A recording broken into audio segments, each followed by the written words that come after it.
Hi friends! Today I'm going to read you a mystery book. I love mystery books because I like to try and solve the mystery before the book's over. Do you remember we talked about, in our classroom, we talked about nonfiction and fiction. And the way I always remember it is fiction is fake. So fiction is something that could not really happen. This book is a fiction book. Can you tell why it might be a fiction book?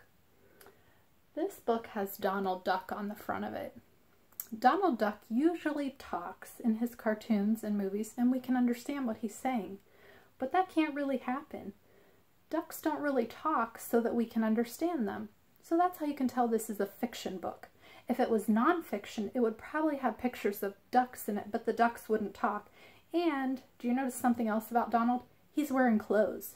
Real animals don't usually wear clothes, although there are some cats and dogs who their owners dress them up. But usually animals do not wear clothes. So this book is a mystery book and it's fiction. So it's a book that's fake. It couldn't really be true. This is called The Mystery of the Missing Peanuts. Let's read it and find out what the mystery is. One cold morning, Mickey the zookeeper was on his way to get breakfast for the animals. He hurried to the shed where he kept the animals' food. He's going to the shed so he can get the animals some food. He's going to feed all the zoo animals. When he reached the shed and unlocked the door, he saw peanuts all over the floor. Do you notice something about what I just said? Door, floor. That rhymes. In the Big Builders classroom, if something rhymes, we put our finger on our nose. Door, floor. You can do that while I read the book. Oh no, not again, cried Mickey. Every morning for the past 2 weeks, the peanut bags have been torn open, and every morning more peanuts are missing. That's our mystery. What's happening to the peanuts? They're missing, but who's taking them? I've got to catch the thief who's stealing peanuts, said Mickey. I'm going to call Detective Donald. He reached for the phone. That's another way you can tell that this is a fiction book, a fake book, because animals don't usually use the phone. Mysteries solved, said Detective Donald as he picked up the phone. This is the zookeeper, said Mickey. I need a good detective. He told Donald about the missing peanuts. I'll take the case, said Donald. Detective Donald threw everything he might need into his bag. Wonder what all is in his bag. Maybe we'll find out later. It looks like right now maybe he put a coat in his bag. Then he grabbed his hat and cape and rushed off to the zoo. He's going to the zoo to help Mickey solve the mystery of the missing peanuts. Mickey took Donald straight to the shed. I've always kept the door locked, he said. Donald looked all around. Aha, he cried. A clue. Donald found a clue. Look down here. Can you see? There's peanuts all around this hole. He showed Mickey a hole in the corner. Since the door is always locked, said Donald, the thief must be getting to the peanuts through the hole. Right there's the hole. He and Mickey ran outside. There they found another clue. Empty peanut shells. I was right about the hole, cried Donald. The thief must have stopped right here to eat some of the peanuts. He was hunting for more clues when, thump, an acorn bounced right on top of his head. When Donald looked up, he saw 2 chipmunks. Do you remember the chipmunks' names? The Disney chipmunks? Chip and Dale. Don't bother us, said Mickey. Detective Donald is looking for a thief. That sounds like fun, said the chipmunks. Let us help. I can catch this thief by myself, said Donald. I already have a plan. They just wanted to help, but Donald said no. Donald told Mickey to bring all the animals to the shed. He lined them up beside the hole. Do you see all the zoo animals? There's a giraffe, an elephant, a hippo, an ostrich, a camel, kangaroo, and the baby kangaroo. My plan is simple, said Donald. I'll ask each animal to try to reach the peanuts through the hole. The one who can get them must be the thief. One by one, they tried to reach the peanuts, but one by one, they failed. They couldn't reach the peanuts through the little tiny hole. Let's see what happens. Finally, there were only 3 animals left. The elephant stuck his trunk into the hole, but he could not reach the peanuts. See, he's putting his trunk in the hole, but he couldn't reach anything. The ostrich had a very long neck. Maybe she could reach the peanuts. But she could not get her head through the hole. Her head won't even fit in the little hole. That leaves the monkey. The monkey tried to reach the peanuts with his long arm. Do you think he could reach the peanuts? He has a very long arm. But his arm was not long enough. He couldn't reach them either.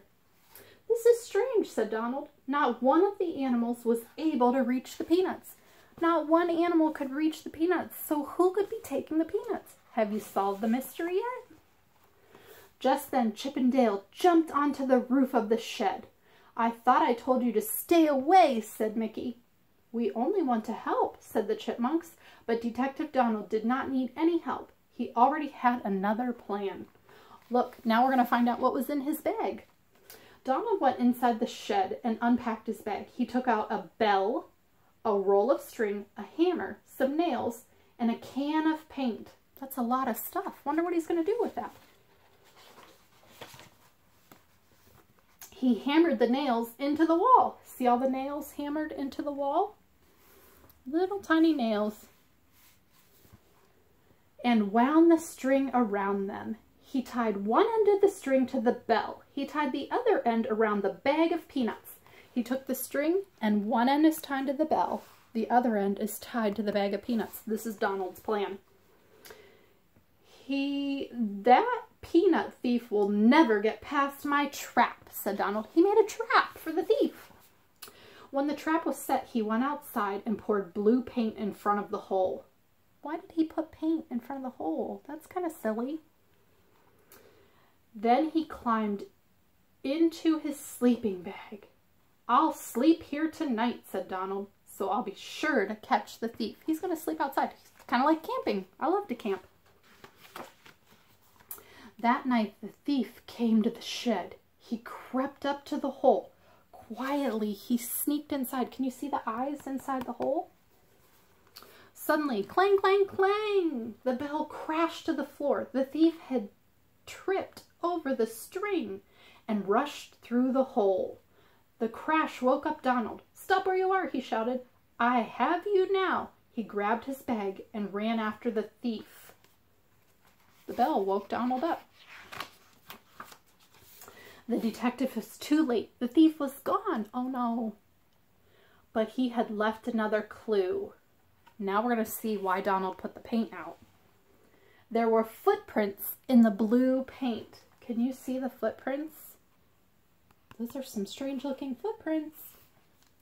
Donald counted the footprints. There were 8 of them. 8 footprints? Who could have 8 feet? This is the best clue yet, he said. The thief has 8 feet. Oh my goodness. Ooh, that might be scary. Suddenly, Chip and Dale appeared. What are you looking for now? They asked. Someone with 8 legs, said Donald. Chip and Dale thought for a moment. An octopus has 8 legs, said Chip. That's right, cried Donald. He raced off to wake up Mickey. So he thinks he knows who took the peanuts. Do you think an octopus took the peanuts? Donald shook Mickey as hard as he could. He told him about the 8 footprints. Take me to the octopus, Donald cried. Now I know who took the peanuts. Look how sleepy Mickey is. I don't think he wanted to be woke up. Together they went to the aquarium. Have you ever been to an aquarium before? I love aquariums, especially the kind where the top you can look up and see the fish swimming above you. That's so fun. Together they went to the aquarium. The octopus was swimming in his tank. Donald pulled a diving suit out of his bag. He has everything in his bag. Can you believe he fit a diving suit in there too? He pulled the diving suit out of his bag and quickly put it on. Look, there's more things in his bag. Look at the octopus. There's a turtle and there's some different kinds of fish in the aquarium. Then he took a bag of peanuts and jumped into the tank. The octopus swam around and around. Donald swam right after him. But no matter how hard the detective tried, he could not get the octopus to eat one peanut. The octopus would not eat the peanuts. I don't think octopus eat peanuts. When Donald climbed out, he was furious. He was mad. The octopus hates peanuts, he said. He can't be the thief. Then who could it be? He asked Mickey. On their way back to the shed, Donald and Mickey passed two bears splashing the pool. Look, Donald, said Mickey. Those two bears just made 8 footprints. Can you see the footprints? Look right here. 1, 2, 3, 4, 5, 6, 7, 8. Because this bear has 4 feet and this bear has 4 feet. So they made 8 footprints. Look, Donald, cried Mickey. Those two bears just made 8 footprints. Maybe 2 animals made the footprints you found outside the shed. I think we should be looking for 2 thieves. And I think I know which 2, said Donald. The chipmunks. Uh-oh. Do you think the chipmunks took all the peanuts? Do chipmunks eat peanuts? He pulled out his binoculars and looked into the trees. Can you believe Donald has binoculars in his bag too? He has everything in that bag. He finally found Chip and Dale. Sure enough, they had blue paint on their feet. Do you remember the blue paint that Donald put out to catch the thief? They had blue paint on their feet. There is the thief, cried Donald. 2 chipmunks with 4 legs each. Away he ran to catch them. When Donald reached the chipmunk's tree, he jumped up and down. You are the thief I've been looking for, he cried. Where are the peanuts you took from the zoo? Oh, look, Chip and Dale look really scared. Peanuts, cried Chip. You never told us you were looking for peanuts. Well, I am, said Donald. Where are they? Chip and Dale led Donald to their underground nest. We love peanuts so much, said Chip, and the zoo has so many peanuts. We did not think anyone would miss them, said Dale. We were storing them up for winter. Donald peeked into the chipmunk's nest. He saw piles and piles of peanuts. They must all go back to Mickey, he said. Look at all those peanuts. That is a lot of peanuts. Donald brought the peanuts to Mickey. He brought the chipmunks too. The mystery of the missing peanuts is solved, he said. I knew I could do it. Detective Donald picked up his bag and said goodbye to Mickey. If you ever have another mystery, he said, just give me a call. That's a lot of peanuts in his bag.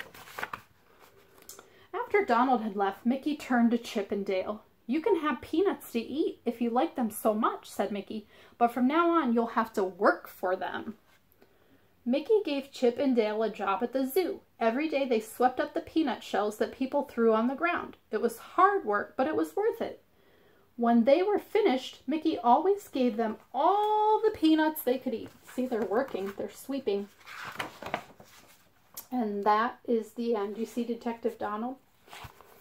I hoped you liked that mystery. Did you solve it before the book was over? Did you guess that Chip and Dale were the thieves?